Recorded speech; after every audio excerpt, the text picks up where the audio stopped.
I'm standing in the same Denver airport where everything changed 3 months ago, watching planes taxi across wet tarmac under gray November skies. The coffee in my hands has gone cold, but I keep holding it anyway, like it might anchor me to this moment, to this decision I'm still not sure I'm brave enough to make. The departure board flickers above me, and I find myself searching for his name among the passenger announcements. Even though I know he's not here. Not yet. 3 months ago, I was a different person entirely. 3 months ago, I was Nathan Mitchell, 32 years old, living a carefully constructed life in San Francisco, where everything made sense and nothing ever surprised me. I had my job at the marketing firm, my studio apartment with its view of other people's windows, my routine of morning runs and evening Netflix binges. I had my excuses and my explanations and my absolute certainty that I knew exactly who I was and what I wanted. Then I sat next to Peter Jackson on Flight 1247 to Denver, and everything I thought I understood about myself began to unravel at 35,000 feet. If you're watching this from somewhere in the world, I'd love to know where you are. Drop a comment below and let me know what city you're in right now. And if this story resonates with you, hit that hype button to help others find it. Sometimes we all need to know we're not alone in these moments that change everything. I remember the exact moment he settled into seat 12B beside me. I was already buckled in, laptop open, trying to look busy and unapproachable in that way frequent travelers perfect. I had my headphones ready, my work emails queued up, my entire flight planned out in increments of productivity. Then this man appeared in the aisle, checking his boarding pass with the kind of unhurried attention that suggested he had never been in a hurry for anything in his life.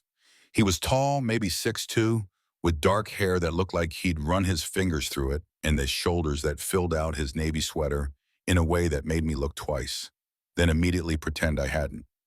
When he smiled at me, settling into his seat with an easy, "Hey there," I felt something shift in my chest that I couldn't name and didn't want to examine. "Nathan," I said, offering my hand in that automatic way business travelers do. "Peter," he replied, and his handshake lingered just a moment longer than necessary. Long enough for me to notice the calluses on his palms, the warmth of his skin, the way his eyes were the exact color of coffee with just a splash of cream. I should have put my headphones on then, should have buried myself in spreadsheets and quarterly reports and all the safe, familiar things that kept me focused on the life I'd built. Instead, I found myself asking what brought him to Denver. "Work," he said, then paused, tilting his head slightly. "Actually, that's not entirely true. I'm interviewing for a position there, but honestly, I'm not sure I want it. Sometimes you have to go through the motions to figure out what you actually want, you know?" I didn't know. I'd never questioned what I wanted because I'd never allowed myself to want anything I couldn't logically justify. But something about the way he said it, with this quiet honesty that seemed to assume I'd understand, made me nod anyway. "What about you?" he asked, and I launched into my prepared explanation about the client presentation and the quarterly review and all the professional reasons that brought me to Denver twice a month. But as I talked, I found myself watching his face, the way he listened with his whole attention, like my boring business trip was the most fascinating thing he'd heard all day. The plane lifted off, and San Francisco fell away beneath us, all fog and familiar patterns. Peter pulled out a book, something with a worn cover and pages soft from repeated reading, and I caught myself glancing at it more than once. When he noticed me looking, he held it up with a slightly sheepish smile. "Poetry," he said. "I know, not exactly airplane reading material." "What kind of poetry?" I asked, though I couldn't remember the last time I'd read anything that wasn't work-related. "Mary Oliver mostly. She writes about paying attention, about noticing the world around you." He opened to a random page and read softly, just loud enough for me to hear over the engine noise. "Tell me, what else should I have done? Doesn't everything die at last and too soon? Tell me, what is it you plan to do with your one wild and precious life?" Something about those words, or maybe the way his voice dropped to almost a whisper when he read them, made my throat tight. I stared out the window at the clouds below us, trying to remember when I'd last thought about my life as wild or precious. It felt more like a series of carefully managed expectations, each day folding neatly into the next. That's beautiful, I said and meant it. She has this way of making you feel like you've been sleepwalking, Peter said, closing the book but keeping his finger between the pages. Like maybe you've been so busy being responsible and practical that you forgot to actually live. I wanted to ask him what he meant, wanted to know if he'd felt that way too, but the flight attendant was making announcements about beverage service, and the moment passed. Instead, we fell into the kind of easy conversation that usually took me months to develop with someone, if I developed it at all. He told me about growing up in a small town in Oregon, about his job as a landscape architect, about the way he'd rather spend his weekends hiking than networking. I found myself sharing things I rarely talked about, like how I'd wanted to be a writer in college, how I sometimes walked through Golden Gate Park just to watch other people live their lives, how I'd never quite figured out how to be comfortable in my own skin. What kind of writing? He asked, and I felt heat rise in my cheeks. Nothing important, short stories mostly. I used to think I had something to say, but then real life happened, and it seemed more practical to focus on things that actually paid the bills. Peter was quiet for a moment, studying my face with an intensity that made me want to look away. What if practical isn't the same thing as right? He asked finally. Before I could answer, the plane hit turbulence. Not enough to be dangerous, but enough to make my stomach drop. Without thinking, I gripped the armrest, and Peter's hand covered mine, steady and warm. For just a second, neither of us moved, and I felt something electric pass between us, something that had nothing to do with the static in the cabin air. Sorry, he said, pulling his hand away, but his eyes stayed on mine. It's okay, I said, though my heart was beating fast enough that I wondered if he could hear it. The turbulence passed, but something had shifted between us. The conversation became more careful, more aware of each other. When our knees brushed as he shifted in his seat, I felt it like a shock. When he laughed at something I said, I found myself memorizing the sound. When the flight attendant offered us drinks and we both reached for our wallets at the same time, our fingers tangled briefly, and I swear I saw him swallow hard.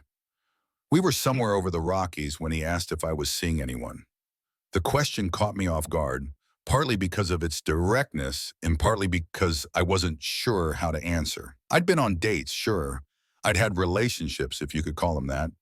But sitting there next to Peter, with his quiet intensity and his poetry book and his way of making me feel like I was worth listening to, I realized I'd never felt anything like what was happening in my chest right then.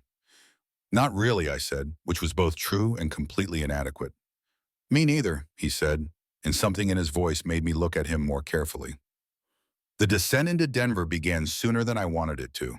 As the plane dropped through layers of clouds, I found myself wishing we were flying somewhere farther away, somewhere that would give us more time in this strange, suspended space where normal rules didn't seem to apply. Down below, the city spread out in neat grids of light, and I realized I didn't want this flight to end. Listen, Peter said as we prepared for landing, and there was something different in his voice, something nervous and determined at the same time. I know this might sound crazy, but would you want to get dinner tonight? I mean, if you don't have plans. My first instinct was to say no, to cite my early meeting and my need for a good night's sleep and all the reasonable excuses I'd perfected over the years. But looking at him, at the way he was trying to seem casual while clearly hoping I'd say yes, I felt something crack open inside me. I'd like that, I said, and watched his whole face change. Exchanged numbers as the plane taxied to the gate, fingers brushing as he handed me his phone to enter my contact information. I typed Nathan, 12A, and handed it back, watching as he smiled at the notation. Nathan from 12A, he said, like he was testing how it sounded. I'll text you in a couple hours? I nodded, suddenly shy in a way I hadn't been since high school. As we gathered our carry-ons and joined the slow shuffle toward the exit, I kept stealing glances at him, trying to memorize the line of his jaw, the way his hair curled slightly at his nape, the easy confidence with which he moved through the world. At the gate, we hesitated, neither of us quite ready to separate into our different lives.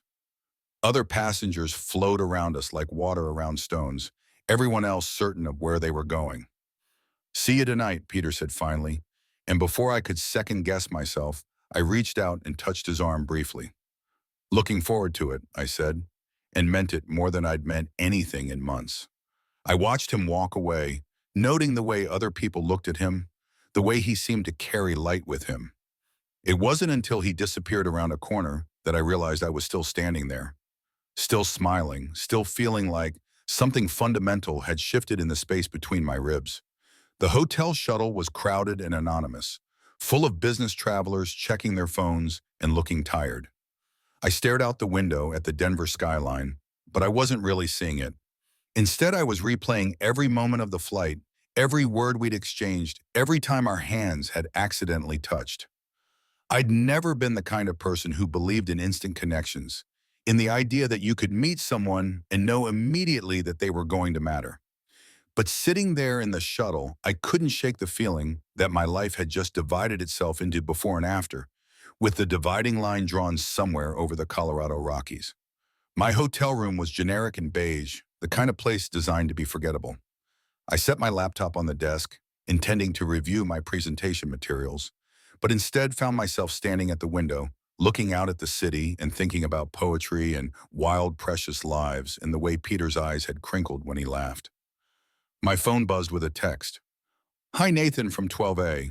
I know a place that does great pasta if you're interested. Nothing fancy, just good food and good wine. Let me know if that sounds appealing." Peter from 12B. I stared at the message for longer than was probably reasonable, reading it multiple times, analyzing the tone, the word choices, the fact that he'd signed it Peter from 12B like we were still suspended in that airplane space where everything felt possible. "Sounds perfect," I typed back. "What time?" His response came quickly. "7? I can pick you up if you want, or we can meet there." I hesitated. Getting in a car with him felt like crossing some invisible line, moving from the safety of public spaces into something more intimate and uncertain. But I'd been playing it safe my entire life, and where had it gotten me? Alone in a beige hotel room, afraid to take a chance on someone who read poetry and asked questions that made me think about what I actually wanted. "Pick me up, sounds great," I sent back, then immediately wondered if I was making a mistake. But as I got ready for dinner, choosing clothes more carefully than I had in years, I realized I didn't care if it was a mistake. For once in my life, I wanted to find out what happened when I stopped calculating the risk and just said yes. Peter arrived at 7 exactly, and when I saw him standing in the hotel lobby, I felt that same flutter of recognition I'd experienced on the plane. He'd changed into dark jeans and a green button-down that made his eyes look even more like coffee and cream, and when he smiled at me, I remembered why I'd said yes to this dinner in the first place. "You look good," he said, and I felt heat rise in my cheeks. "Thanks, you too." The restaurant was tucked into a converted warehouse in the Arts District, the kind of place that felt both intimate and unpretentious. Exposed brick walls, candles on small tables, the soft murmur of conversation creating a backdrop that made everything feel slightly dreamlike. Peter had reserved a corner table, and as we settled across from each other, I realized this was the first time we'd sat facing each other. The first time I could really look at him without pretending to study the airplane's safety card. "So," he said, unfolding his napkin, "tell me something I don't know about Nathan from 12A. I laughed, but it came out more nervous than I'd intended. "That's a dangerous question." "I like dangerous questions." The waiter appeared with wine recommendations, and Peter ordered a bottle of something Italian that I'd never heard of, but that turned out to be perfect. Rich and warm, and somehow exactly right for the evening. As we waited for our food, the conversation picked up where it had left off on the plane, but with a new undercurrent of possibility that made every exchange feel weighted with meaning. He told me about the job interview he had had that afternoon, how the position would mean relocating to Denver, but he wasn't sure he was ready for such a big change. I found myself hoping he'd take it, then immediately felt guilty for having an opinion about a stranger's life decisions. "What's holding you back?" I asked. Peter was quiet for a moment, turning his wine glass slowly between his fingers. "Honestly, I've been playing it safe for so long that I'm not sure I remember how to take risks. The job would be a step up, better pay, more responsibility, but it would also mean leaving everything familiar behind. Maybe familiar isn't the same thing as right, I said, echoing his words from the plane. He looked up at me then, something shifting in his expression. You were listening. I was listening. Our food arrived, but I barely tasted it. I was too focused on the way Peter's hands moved when he talked, the way he leaned forward slightly when he was making a point, the way he seemed genuinely interested in everything I said, even the boring parts about quarterly reports and client presentations. Can I ask you something? He said as we shared a dessert neither of us really wanted, but had ordered anyway to extend the evening. Dangerous questions, remember? Have you ever felt like you were living someone else's life? The question hit me like a physical blow, so accurate and unexpected that I had to set down my fork. What do you mean? I mean, have you ever looked around at your life and thought, this is all perfectly fine, but it doesn't feel like mine? Like maybe you made all the right choices according to some manual you never actually read, but you're not sure they were the right choices for you. Oh? I stared at him, feeling exposed in a way that had nothing to do with the candlelight or the wine. Every day, I said quietly. Yeah, he said. Me too. The admission hung between us like a bridge neither of us was quite ready to cross. I found myself studying his face, the way the shadows played across his cheekbones, the way his eyes seemed to hold depths I wanted to explore. There was something happening here that went beyond dinner conversation, beyond the easy chemistry we'd discovered on the plane. This felt like recognition, like finding someone who spoke a language I'd been trying to learn my whole life. What would your life look like, Peter asked, if you weren't afraid? The question made my chest tight. I don't know, I said. I think I've been afraid for so long that I'm not sure I remember what I actually want. Try. I closed my eyes, trying to imagine a version of myself that wasn't constantly calculating risks and managing expectations. I think I'd write again, I said finally. Real writing, not just marketing copy. I think I'd live somewhere with more light, maybe closer to the ocean. I think I'd be braver about connecting with people, about letting them see who I really am instead of who I think they want me to be. When I opened my eyes, Peter was watching me with an intensity that made my breath catch. What about you? I asked. I think I'd stop waiting for permission to want what I want, he said. I think I'd take the job in Denver, even though it scares me. I think I'd tell people the truth more often, even when it's complicated. What kind of truth? He was quiet for a long moment, and I could see him weighing something, deciding how much to reveal. The kind that changes things, he said finally. The waiter brought our check, and I realized with a start that the restaurant had emptied around us. We'd been talking for hours, lost in the kind of conversation that makes time disappear. As Peter paid, despite my protests, I felt a familiar panic rising in my chest. The evening was ending, and tomorrow we'd go back to our separate lives. And this strange magical space we'd created would dissolve like fog in sunlight. Outside, Denver's downtown was quiet except for the distant hum of traffic and the soft sound of our footsteps on the sidewalk. Peter had parked several blocks away, and as we walked, I found myself slowing down, trying to stretch out these last few minutes. Thank you, I said as we reached his car. For dinner, for the conversation, for making me think about things I usually avoid thinking about. Thank you for saying yes, he replied. I wasn't sure you would. Why not? He leaned against the car, studying my face in the streetlight. You seemed like someone who had his life all figured out. Someone who didn't need complications. I laughed, but it came out hollow. I'm probably the most complicated person you'll ever meet. I just hide it better than most people. I don't think you should hide it, he said quietly. We stood there in the space between his car and the sidewalk, and I could feel something building between us. Some kind of gravitational pull that made it hard to think clearly. The rational part of my brain was already composing my exit strategy, already planning how I'd thank him again and get in the car and return to my hotel room in my safe, predictable life. But then Peter stepped closer, close enough that I could smell his cologne, something woodsy and warm that made me want to lean into him.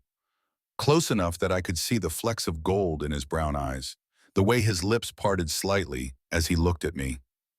Nathan, he said, and my name and his voice sounded like a question. I should have stepped back, should have thanked him again and gotten in the car and preserved the perfect memory of this evening without risking whatever came next. Instead, I found myself moving closer, drawn by something stronger than my usual caution. Yeah, I said, and my voice came out rougher than I'd intended. I'm going to do something that might be a mistake, he said. What's that? Instead of answering, he reached up and touched my face, his thumb brushing along my cheekbone with a gentleness that made my knees weak. And then he was kissing me, soft and tentative at first, like he was asking permission, then deeper when I kissed him back. I'd been kissed before, of course, but this was different. This was like coming home to a place I'd never been, like finding a piece of myself I hadn't known was missing. Peter's hands were in my hair, and I was pressed against the side of his car, and nothing in my carefully ordered life had prepared me for the way this felt. When we finally broke apart, both of us breathing hard, I realized I was trembling. Was that a mistake? Peter asked, his forehead resting against mine. I don't know, I said honestly, but I'm glad you made it. The ride back to my hotel was quiet, but it wasn't the uncomfortable silence of regret. It was the weighted quiet of two people trying to process what had just happened, trying to figure out what it meant and where it left us. Peter's hand rested on the gear shift between us, and I found myself staring at it, remembering how it had felt against my face, in my hair. What happens now? I asked as we pulled into the hotel circular drive. Peter parked but didn't turn off the engine. I don't know, he said. What do you want to happen? It was such a simple question, but it felt impossible to answer. What I wanted and what I thought I should want felt like different languages, and I'd spent so many years speaking the latter that I wasn't sure I remembered how to translate. I have to fly back to San Francisco tomorrow, I said, which wasn't an answer but was the only truth I felt capable of speaking. I know. And you have to decide about the job. I know that too. We sat there in the idling car, both of us aware that this was a crossroads, that whatever we said next would determine whether this remained a beautiful memory or became something more complicated and real. Can I ask you something? I said finally. Always. When you kissed me, what were you thinking? Peter turned to look at me fully, and even in the dim light from the hotel's entrance, I could see the vulnerability in his expression. I was thinking that I've never felt this connected to someone after knowing them for less than 12 hours. I was thinking that you looked like you wanted me to kiss you as much as I wanted to kiss you. And I was thinking that if I didn't do it right then, I'd spend the rest of my life wondering what would have happened if I'd been brave enough to try. My throat felt tight. And now? Now I'm thinking that I don't want this to be the end of the story. I stared at him, feeling something crack open in my chest. Peter, I know it's complicated. I know we live in different cities and we barely know each other, and this is all happening way too fast. But I also know that I haven't felt this alive in years, and I don't think that's something you just walk away from. He was right, and that terrified me. Because I was 32 years old and I'd spent my entire adult life building a version of myself that was safe and predictable and completely unable to handle the kind of upheaval that Peter represented. I had a job and an apartment and a routine that worked, and none of it had room for the chaos of actual feeling. I need to think, I said, hating how inadequate it sounded. Of course. Peter reached over and squeezed my hand briefly. Take all the time you need, but Nathan, don't think so hard that you forget to feel. I got out of the car and watched him drive away, his taillights disappearing into Denver's late-night traffic. In the elevator up to my room, I caught my reflection in the mirrored walls and barely recognized myself.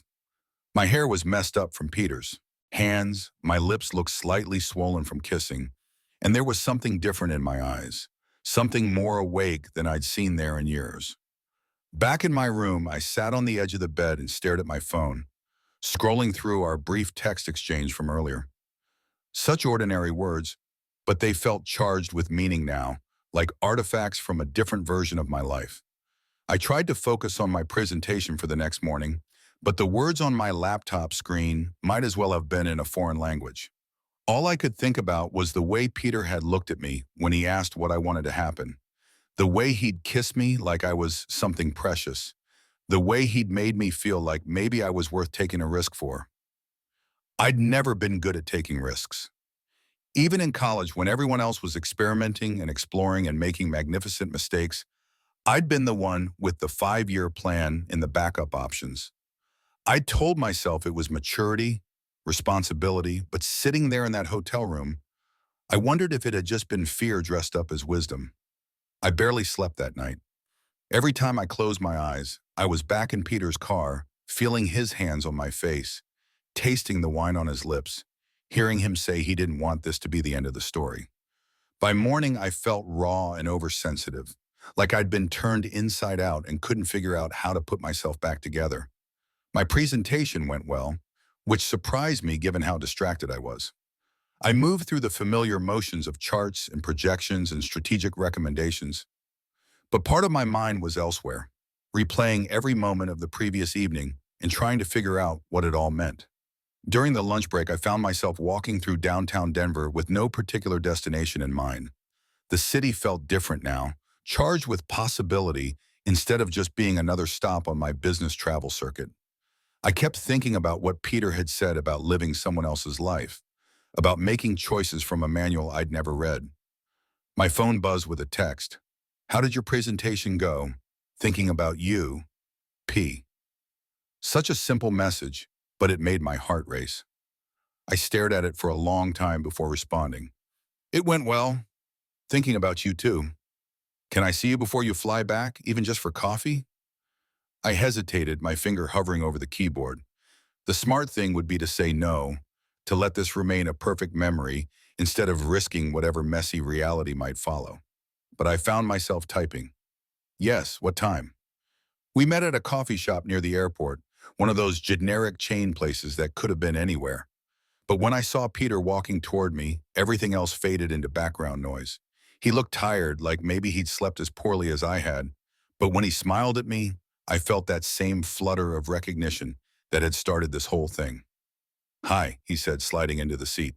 Across from me, "Hi."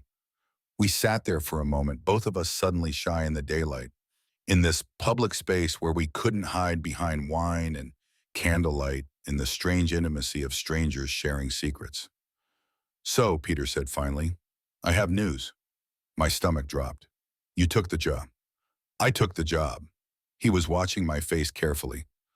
"I called them this morning and said yes." I tried to smile, tried to look happy for him, but something must have shown in my expression because he leaned forward, his voice becoming more urgent. "Nathan, I took the job because of last night, because of you, because for the first time in my life, I met someone who made me want to be brave enough to change everything." I stared at him, feeling like the ground had shifted beneath me. "Peter, I know this is crazy. I know we've known each other for less than 24 hours, and I'm basically rearranging my entire life based on one dinner and one kiss. But I also know that I've never felt anything like what I felt with you last night. And I don't want to spend the rest of my life wondering what would have happened if I'd been brave enough to find out." The coffee shop buzzed with the ordinary sounds of ordinary people living their ordinary lives, and I felt like I was watching it all from underwater. Peter was offering me something I'd never even allowed myself to want, and I had no idea how to respond. "When do you start?" I asked, which wasn't what I meant to say, but was all I could manage. "2 weeks. I'll need to find an apartment, get settled, learn the city." He paused. "I was hoping maybe you could show me around sometime. You know how you, when you were in town for work?" It was such a careful offer, giving me room to say no, to keep this casual and manageable. But I could see the hope in his eyes, the vulnerability he was trying to hide behind practical logistics. "Peter," I said, and had to stop because my voice was shaking.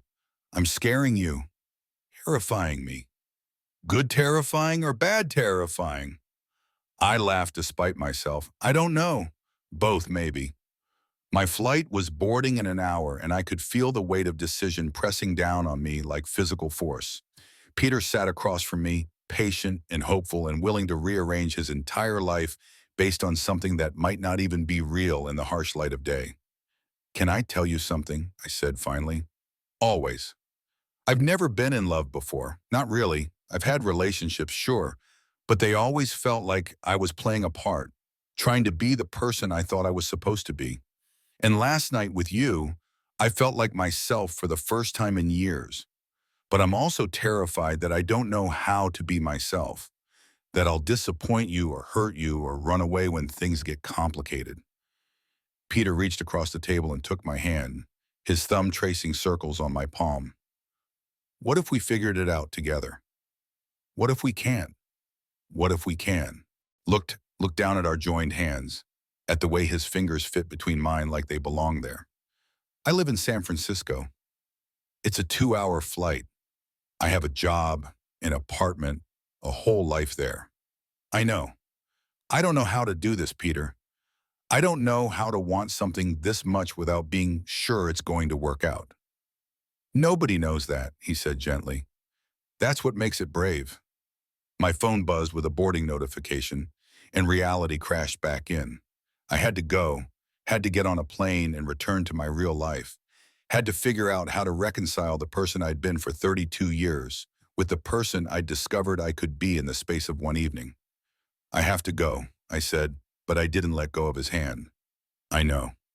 Can I call you when I figure out what I'm thinking? You can call me anytime, even if you don't figure out what you're thinking. I stood up slowly, reluctantly, feeling like I was leaving part of myself behind. Peter stood too, and for a moment we just looked at each other, trying to memorize this moment before it became another memory. Nathan, he said as I turned to go. Yeah, whatever you decide, I'm glad we met. I'm glad I sat next to you on that plane. Me too, I said, and meant it more than I'd ever meant anything. The walk to security felt endless and too short at the same time.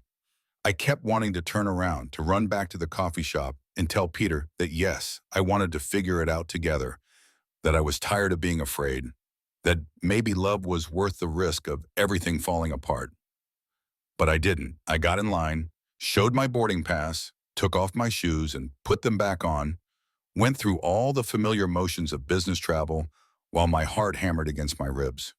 On the plane, a different plane with different seat assignments and different passengers, I stared out the window as Denver fell away beneath me. Somewhere down there, Peter was driving back to his hotel, or maybe to his interview, or maybe just sitting in his car trying to process what had just happened between us. I pulled out my phone and started to text him a dozen different messages, then deleted them all. What was I supposed to say? Thank you for changing my life. I'm sorry I'm too scared to change it back. I think I'm falling in love with you, and it's the most terrifying thing that's ever happened to me. San Francisco looked exactly the same as I'd left it, which somehow felt wrong. The fog was rolling in over the bay. The familiar skyline rose up to meet us, and nothing had changed except me. I took a cab home through streets I'd driven thousands of times, past buildings I'd stopped noticing years ago, and felt like a stranger in my own city.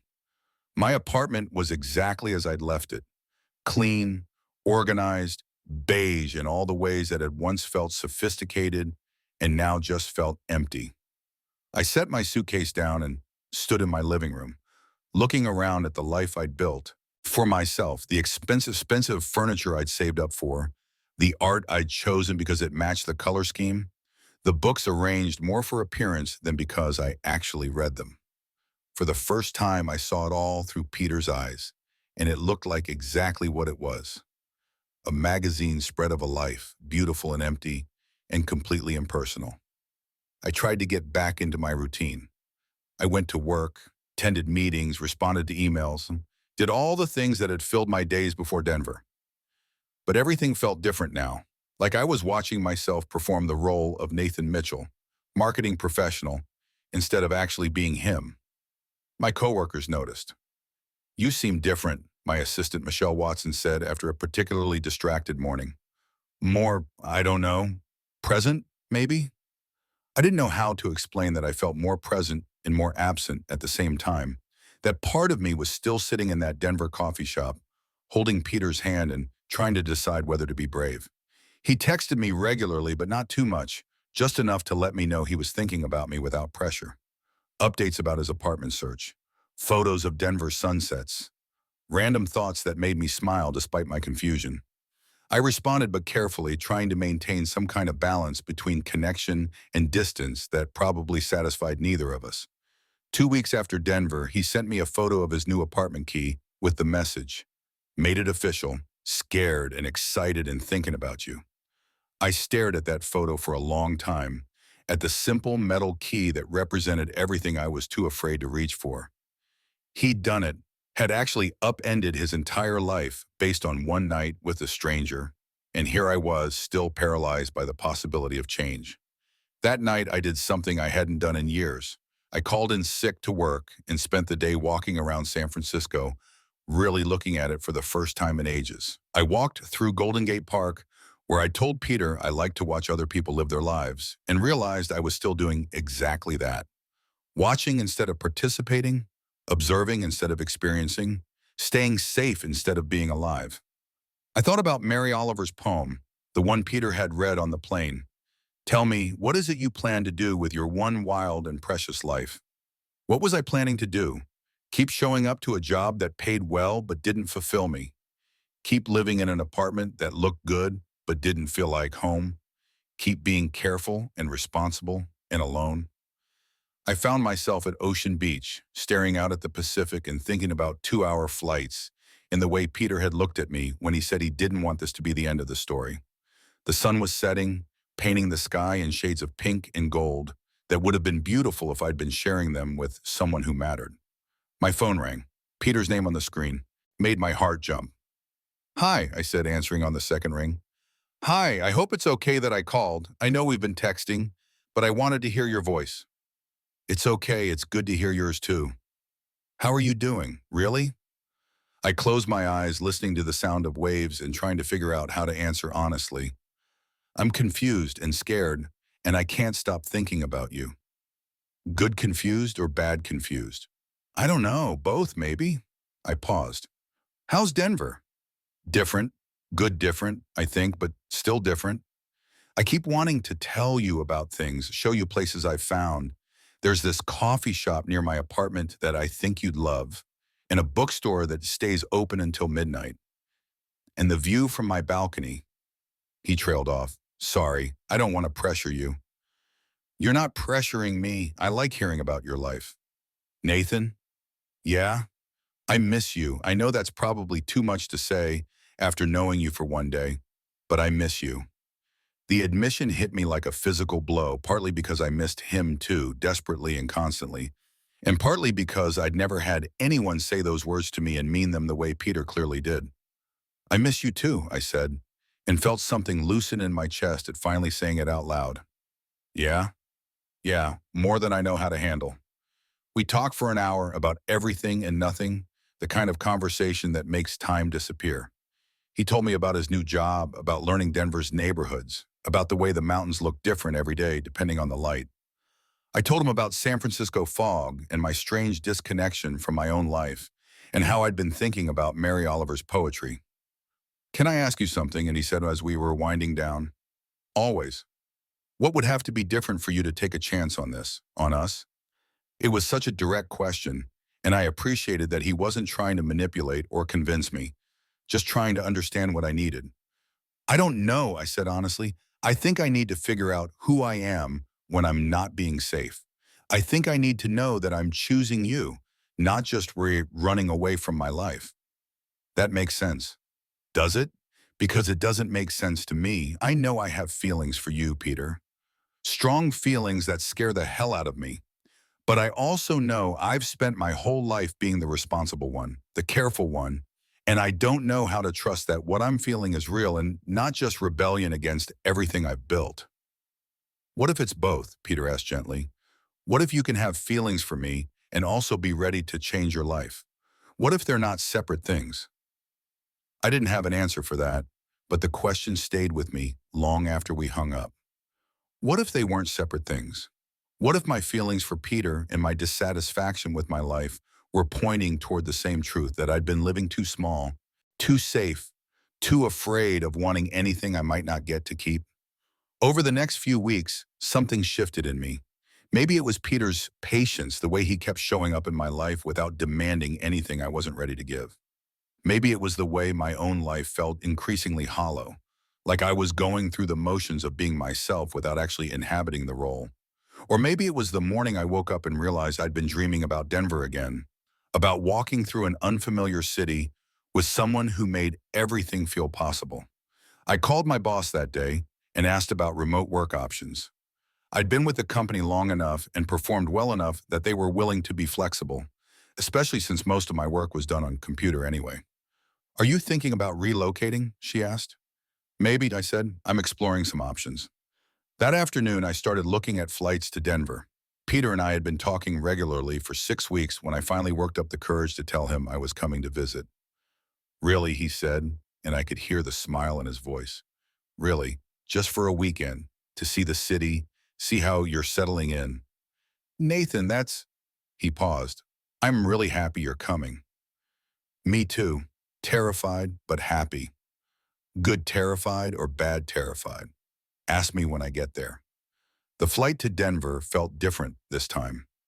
I wasn't traveling for work, wasn't armed with presentations and quarterly reports and all the familiar shields I used to navigate the world.